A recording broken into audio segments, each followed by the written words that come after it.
Welcome back to Shell Acting Insights. Today we're going to talk about agents. This is part one. The first thing you need for an agent is obviously your headshot, your resume, and you need what's called a demo. All of them want demos these days. What a demo is a demo reel or a demonstration reel of the work you've done as an actor. You have to put a compilation together of the work you've done. So without an agent, you got to get some work before you can get an agent. So that work is usually gotten through independent film, like student films, independent films that don't require union actors. You can get projects like this, you can find them on Facebook, you can find them on Twitter, you can find them almost anywhere online, social media. But these things are definitely a way to get your demo reel put together. If you don't have those things and you feel like you're still ready, what you can do is do a self-tape audition of something current, something that's being cast. You can find sides for those. Sides are basically script pieces that are used for auditions. You can find those sides online in various casting websites. It depends where you live, what country you're in, and which websites to use, but one of them is Casting Workbook in Canada, and they have, I think, an LA office. There's also Actors Access, which is throughout North America. And then there are other ones like Casting Networks, which is in the US as well. And there are some in the UK and also in Australia, New Zealand, and so on. On there, you can join them, and I think there's a fee you have to pay. Regardless, this is your career, you got to invest in it. And you can find sides for current projects that are casting.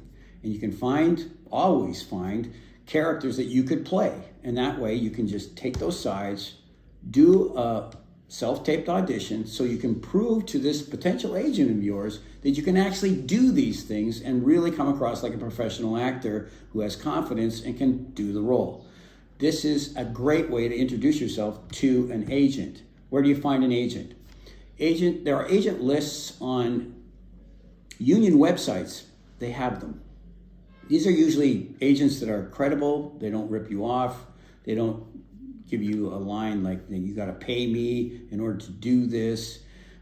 You should never pay an agent until you book work. Don't pay them up front. There are some kind of administration fees that are allowed sometimes, but they're very, nominal. They're not very expensive or anything. So don't pay an agent to be on their roster. It doesn't make any sense.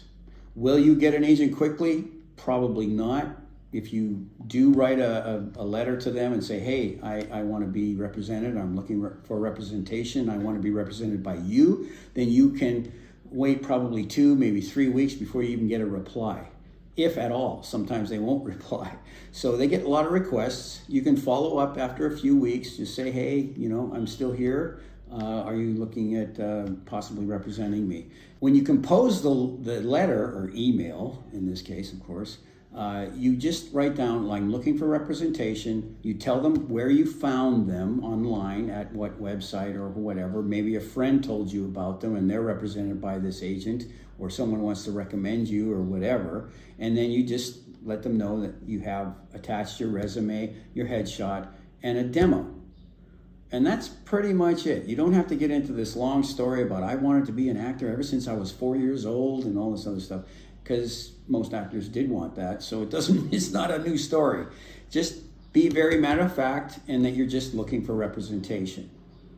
Once you get an agent that's interested and wants to sign you, usually they have a contract. It's for about a year, maybe 2. I'm not sure. It depends on the agent. But that contract is something that binds you to them, and any work they find, for you, they get a percentage of whatever that percentage is. It's different in different areas. And now you have an agent. But what do you do with that agent after that? How do you work that with casting and so on?